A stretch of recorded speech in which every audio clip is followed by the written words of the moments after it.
তো জান্নাতে যাওয়ার পর আপনার উপরে তাকালে আরো উঁচু স্তরের যে সমস্ত জান্নাত আছে এবং ওই সমস্ত জান্নাতে যে সমস্ত জান্নাতীরা আছে তাদের ফ্যাসিলিটি এবং আপনার ফ্যাসিলিটির মধ্যে যে পার্থক্য দেখবেন, এই পার্থক্যের উপর যে আফসোস তৈরি হবে, দুনিয়ায় ফ্যাসিলিটির পার্থক্যের সাথে পরকালের ফ্যাসিলিটির পার্থক্য আসমান এবং জমিন পার্থক্য। যেমন দুনিয়াতে আপনি বিমানে ইকোনমি ক্লাসে সফর করেন আর বিজনেস ক্লাসে সফর করেন, পার্থক্য আছে। আপনি নন এসি বাসে যান, এসি বাসে যান, পার্থক্য আছে। আপনি 3 স্টার হোটেলে ওঠেন, আবাসিক 5 স্টার হোটেলে ওঠেন, পার্থক্য আছে। আপনি গুলশান বনানীতে একটা বড় ফ্ল্যাট নিলেন আর মিরপুর 10-এ একটা ফ্ল্যাট নিলেন, ছোটখাটো, পার্থক্য আছে, সার্ভিসে পার্থক্য আছে। তো আমরা আমাদের স্বাভাবিক জীবনে সার্ভিসের যে পার্থক্য দেখি, স্ট্যাটাসের যে পার্থক্য দেখি, এটার চাইতে পরকালে যখন পার্থক্য দেখবো, এটা অনেক ব্যাপক এবং বড় পার্থক্য। ফলত একজন নিম্ন স্তরের জান্নাতির চাইতে একজন উঁচু স্তরের জান্নাতির যে পার্থক্য তৈরি হবে, এটা অনেক ব্যাপক এবং বড় পার্থক্য, এবং খুব ভালোভাবে অনুভব করা যাবে এবং বোঝা যাবে। এবং সেই পার্থক্যের যদি একটা উদাহরণ বলি, যে আমরা যদি নিম্ন স্তরের জান্নাতে আছি, হয়তো সেখানে মাসে বছরে আল্লাহ সুবহানাহু ওয়া তাআলাকে দেখা যায় না, বছরকে বছর পার হয়ে যাচ্ছে, হয়তো কয়েক শত বছর পার হয়ে গেছে, কয়েক হাজার বছর পার হয়ে গেছে, কিন্তু নিম্ন স্তরের জান্নাতে আমরা আল্লাহ সুবহানাহু ওয়া তাআলাকে দেখতে পাচ্ছি না। আর আমাদের চেয়ে উঁচু স্তরের জান্নাতে যারা আছে, তারা হয়তো কেউ প্রতিদিন, কেউ হয়তো প্রতি সপ্তাহে, কেউ হয়তো প্রতি মাসে, তাদের লেভেল অনুযায়ী, জান্নাতের স্তর অনুযায়ী তারা আল্লাহ সুবহানাহু ওয়া তাআলাকে দেখতে পাচ্ছে। তখন এই ফ্যাসিলিটির পার্থক্যের কারণে, শুধু একটা ফ্যাসিলিটি যেটা আল্লাহ সুবহানাহু ওয়া তাআলাকে দেখতে পাওয়া এবং না পাওয়া, এই ফ্যাসিলিটির পার্থক্যের কারণে যে আফসোস তৈরি হবে, তখন মানুষ শুধু ওই আফসোসের কারণে আফসোস করবে যে দুনিয়াতে যদি আরেকটু আমি আল্লাহ সুবহানাহু ওয়া তাআলার ইবাদত করতাম, দুনিয়াতে যদি আরেকটু আল্লাহ সুবহানাহু ওয়া তাআলার জিকির করতাম। তো এই যে এইভাবে পাস্ট কল্পনা করা, এই পুরো বিষয়টাকে আপনি অতীত কল্পনা করলে আপনি পৃথিবীর রিয়ালিটিটা বুঝতে পারবেন এবং আপনার জীবনে কি কি ধরনের সিদ্ধান্ত নেওয়া উচিত সেটা বুঝতে পারবেন। কিন্তু আমরা এই পুরো বিষয়গুলোকে সবসময় ফিউচার কল্পনা করি। তো ইয়াকিনের বিশ্বাসটা হচ্ছে, ইয়াকিনের লেভেলের স্তরটা হচ্ছে যেন এগুলো সব ঘটে গেছে এবং এগুলোর সব স্বাদ আস্বাদন আমরা করে ফেলেছি, ওই লেভেলে আমাদের বিশ্বাসটা নিয়ে যাওয়া।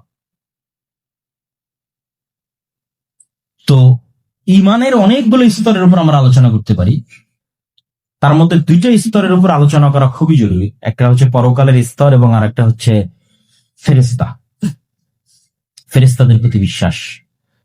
তো আজকের সংক্ষিপ্ত বক্তব্যে শুধুমাত্র ফেরেশতাদের উপর বিশ্বাস স্থাপনের সংক্ষিপ্ত কিছু কথা আপনাদের সামনে তুলে ধরব। আল্লাহ সুবহানাহু ওয়া তাআলা মানুষকে সৃষ্টি করার পর সর্বপ্রথম আরেক মানুষের সাথে পরিচিত করাননি। যেমন আমরা এই পৃথিবীতে জন্মের পর আরেক মানুষের সাথে সর্বপ্রথম দেখা হয়, না হয় আমার বাবার সাথে দেখা হয়, না আমার মায়ের সাথে দেখা হয়, যেহেতু মায়ের পেট থেকে বের হয়েছে তো মায়ের সাথে দেখা হয়, তারপর ভাই বোনের সাথে, তারপর আত্মীয় স্বজন, চাচা মামা ফুফু খালা, এবং একটা পার্সোনাল মেন্টাল কানেকশনের কারণে মানুষের মধ্যেই আমরা বড় হই। কিন্তু প্রথম মানুষকে যখন আল্লাহ সৃষ্টি করেছেন, তখন তার আরেক মানুষের সাথে সাক্ষাৎ হয়নি। তার প্রথম সাক্ষাৎ হয়েছে ফেরেশতা এবং শয়তানের সাথে, আদম আলাইহিস সালামের, ফেরেশতা এবং জিনের সাথে। কিন্তু কালের পরিক্রমায় এই 2টা প্রাণীর কথাই মানুষ ভুলে গেছে। মানুষের এই বস্তুবাদী এবং বিজ্ঞান ভিত্তিক জগতে এই বিশ্বাসটাই মানুষের নাই যে এই পৃথিবীতে ফেরেশতা আছে, যেটা আমাদের ইমানের 2য় নম্বরে আল্লাহ সুবহানাহু ওয়া তাআলা প্রবেশ করেছে, যে আমানতু বিল্লাহি ওয়া মালাইকাতিহি। তো ইয়াকিনের লেভেলে যখন আপনার ইমান যাবে, তখন যখন আপনি ফেরেশতাকে দেখতে পাচ্ছেন, সবসময় ফেরেশতার সাথে হাঁটছেন, উঠছেন, বসছেন, তাহলে আপনি ইয়াকিনের লেভেলে আছেন। আর না হলে আপনি আসলে আছেন মুমিন কিন্তু মুনাফিক, মুখে উচ্চারণ করেছেন আমি ঈমান আনয়ন করেছি, আমানতু বিল্লাহি ওয়া মালাইকাতিহি, কিন্তু আপনার অন্তর বিশ্বাস করে না, তাহলে এটাই তো মুনাফিকি। এই জন্য ফেরেশতাদের অস্তিত্বের রিয়ালিটি এবং আরেক যে প্রাণীর সাথে আল্লাহ সুবহানাহু ওয়া তাআলা আদম আলাইহিস সালামের পরিচয় করালেন, ইবলিস এবং তার সেনাবাহিনী, শয়তানের অস্তিত্বের রিয়ালিটি, এই 2টা অস্তিত্বকে মানুষ যতটা বাস্তব মনে করতে পারবে, এই পৃথিবীর গেম, যে খেলার মধ্যে মানুষ আছে, এই খেলা মানুষের জন্য বোঝা তত সহজ হবে। আর খেলা বুঝলেই খেলায় জিতা যায়। ফোর মারলে কি হবে, ছক্কা মারলে কি হবে, কিভাবে রান নিতে হবে, যদি সিস্টেম আপনি না জানেন, তাহলে আপনি ক্রিকেট খেলা বুঝতে পারবেন না।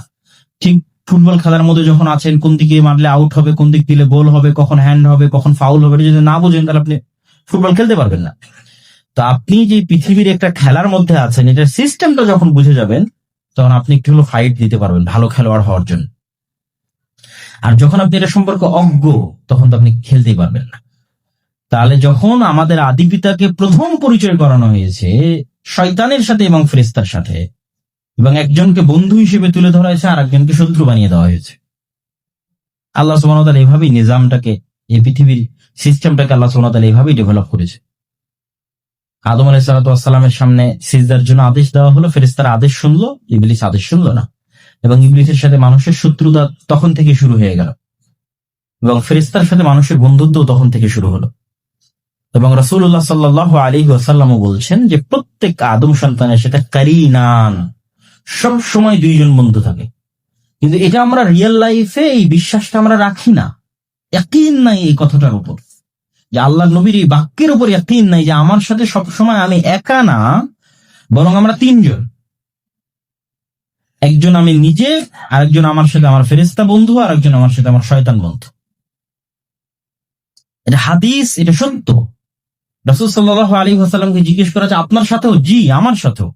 তবে আমার শয়তান আত্মসমর্পণ করেছে, তথা আমার নিজের নফসের উপর আমার কন্ট্রোল ক্ষমতা এত বেশি যে আমার উপর আর শয়তানের প্রভাব কাজ করে না, কিন্তু আমার সাথেও একজন শয়তান আছে এবং একজন ফেরেশতা আছে। এবং আর এক হাদিসে রাসূলুল্লাহ সাল্লাল্লাহু আলাইহি ওয়াসাল্লাম বলতেছেন যে লাম্মা, শয়তানের লাম্মা এবং ফেরেশতার লাম্মা, যে মানুষ যখনই কোনো কল্যাণকর কাজের চিন্তা তার মাথায় আসে তখন এটা ফেরেশতার পক্ষ থেকে ইলহাম, আর যখনই কোনো অকল্যাণকর কাজের চিন্তা তার মাথায় আসে তখন সেটা শয়তানের পক্ষ থেকে ওয়াসওয়াসা। তাহলে মানুষের হৃদয় এত আপার লেভেলের একটা মেশিন বা যন্ত্র, যেই লেভেলে বিজ্ঞানের পৌঁছা সম্ভব নয়, তো এই অন্তরটা শয়তানের সাথেও কানেকশন তৈরি করতে পারে, ফেরেশতার সাথেও কানেকশন তৈরি করতে পারে, নূরের সাথেও কানেকশন তৈরি করতে পারে, আগুনের সাথেও কানেকশন তৈরি করতে পারে। এরকম একটা আপার লেভেলের মেশিন আল্লাহ সুবহানাহু ওয়া তাআলা মানুষের অন্তরকে বানিয়ে দিয়েছে, যা বুকে থাকে, যেখানে রূহ দেওয়া হয়েছে, যেটা মানুষের আত্মপরিচয় নির্ধারণ করে। পৃথিবী যদি বিজ্ঞানের সর্বোচ্চ শিখরে পৌঁছে যায়, সর্বোচ্চ শিখরে পৌঁছার পর মানুষের ব্রেনের ডাটা ট্রান্সফার হয়ে যেতে পারে, মৃত মানুষের হতে পারে, যদি সর্বোচ্চ পর্যায়ে পৌঁছে যায় হতে পারে, কিন্তু ওই মানুষের আত্মপরিচয় ফেরত আসবে না যতক্ষণ রূহ না আসে। আর রূহ বিজ্ঞান কোনোদিন তৈরি করতে পারবে না। ফলত বিজ্ঞান সর্বোচ্চ লেভেলে গেলেও কোনোদিন আত্মপরিচয় তৈরি করতে পারবে না। হ্যাঁ, হয়তো ইমাম বুখারীর ব্রেনের ডাটা ট্রান্সফার করে নিয়ে আসলো, আইনস্টাইন নিউটনের ব্রেনের ডাটা ট্রান্সফার করে নিয়ে চলে আসতেছে বিজ্ঞান, কিন্তু নিউটনের আত্মপরিচয় ফেরত আসবে না, ইমাম বুখারীর আত্মপরিচয় ফেরত আসবে না, যেটা রুহের সাথে কানেক্ট। মানুষ দেখে, বুঝে, শুনে এবং চিন্তা করে তার রুহের শক্তিতে। এইটাই হচ্ছে আপার লেভেলের একটা মেশিন আল্লাহ সুবহানাহু ওয়া তাআলা মানুষের হৃদয়ের মধ্যে, বুকের মধ্যে দিয়ে দিয়েছেন, যার নাম দিয়েছেন আল্লাহ কলব, যা অতি দ্রুত পরিবর্তনশীল। কলব অতি দ্রুত পরিবর্তনশীল, প্রতি মুহূর্তে হয় ফেরেশতার সাথে, না হয় শয়তানের সাথে।